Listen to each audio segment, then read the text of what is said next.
Many people are understandably excited for the potential of AI. Just the idea of having machines many times smarter than humans will inevitably advance society to unimaginable levels. There is talk of reversing aging, curing every disease, automating every job to multiply efficiency by many orders of magnitude, and many people look forward to this future. But on the other hand, many are in extreme fear and despise the possibility of change. Their careers could be flipped upside down or taken over completely. They will not be able to achieve their dreams simply because society values a more efficient, cheaper entity that can complete the same work, but faster and better. For me, while progress in any field is always exciting, it is imperative to recognize the widespread disruption that will surely come over the next few years. The end goal of a post-Labour utopian economy sounds fantastic, but the transition to that will be extremely painful. The root cause of this pain, though, will not be the AI itself, but human reactions to the transition. Let's split people up into 3 groups. Each group has the potential to harm the world through their actions over the next few years.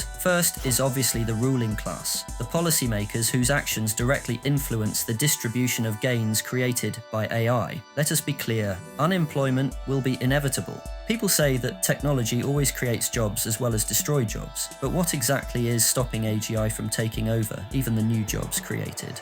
This is not like when computers were first implemented into companies. There was always a human needed to operate it. With agentic, self-driven, and highly intelligent AI systems, this will no longer be the case. Therefore, the debate over universal basic income highlights the ruling class's unique power to shape this transition. UBI could be a solution to AI-caused job loss, but can governments really sustain it? Will free money provide a vital safety net, or will it have unintended costs? And critically, will UBI deepen the divide between those who own AI assets and those dependent on government support? Regardless on how you feel on this specific policy, it is surely inevitable that a redistribution policy will arrive at some point. My main fear, though, is the speed of which this is implemented. The speed of AI progress may outweigh the speed of governmental reaction to the impacts that it will cause. There will be a transitional period of a few years where mass layoffs are reported due to AI, but the safety net for those affected is insufficient. If governments are slow to implement vital policies, as they often are, we could be seeing huge unemployment figures, millions of people without a job, without a way back into the workforce as retraining takes time,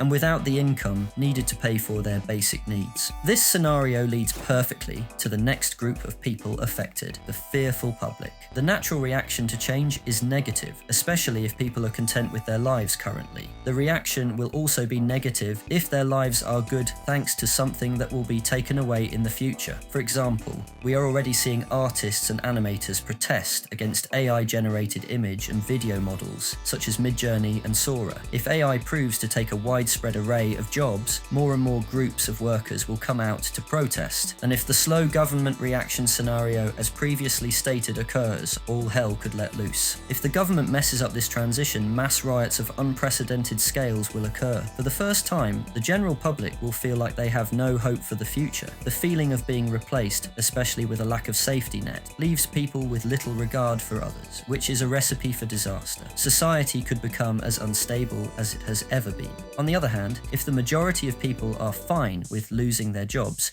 provided they receive a generous income and strive for status elsewhere, society could become far better than anyone can hope for. We could really see a world where people can do whatever they like without the worry of money or stressful work. There are people taking this utopian viewpoint, those who want to achieve this feat as fast as possible. They are known as the accelerationists and are the final group that could cause harm. Many of these people could be occupying high-ranking positions at the most powerful AI companies in the world. For example, Sam Altman is on record saying that his main goal is reaching AGI, which will cause these immense societal changes, but he wants to achieve this first. There is huge competition from the likes of Meta and Google, meaning a race has started. Any shortcuts taken will be extremely dangerous. There are 2 main dangers with hasty progression. First is the aforementioned slow reaction. AI could get good really fast, but it may take the public, the government, and policymakers years to adjust, creating the unstable conditions leading to riots. The other, much more important danger, though, is misalignment. This is where rushing progress leads to a rogue AI, leading to potentially extinction-level damage. A super-intelligent AI could outmaneuver humans, twisting innocent instructions into disastrous actions. It could directly harm us, disrupt critical infrastructure, or subtly manipulate society. Our current techniques may not be enough to control vastly superior systems, so urgent research is needed to embed human values into AI and ensure it serves as a force for good. Although alignment must be achieved before superintelligence, the laws of extreme competition may place safety as second priority. So ultimately, while the benefits of AGI could reshape our world, the risks are great, and our preparations currently are inadequate. The potential for wealth concentration in the hands of the few, mass social unrest, and the existential threat of misaligned superintelligence paints a bleak picture. The transition to an AI-powered world will be tumultuous, but if approached responsibly, the final destination could instead be a human-centric haven, a paradise for all. Thank you for watching.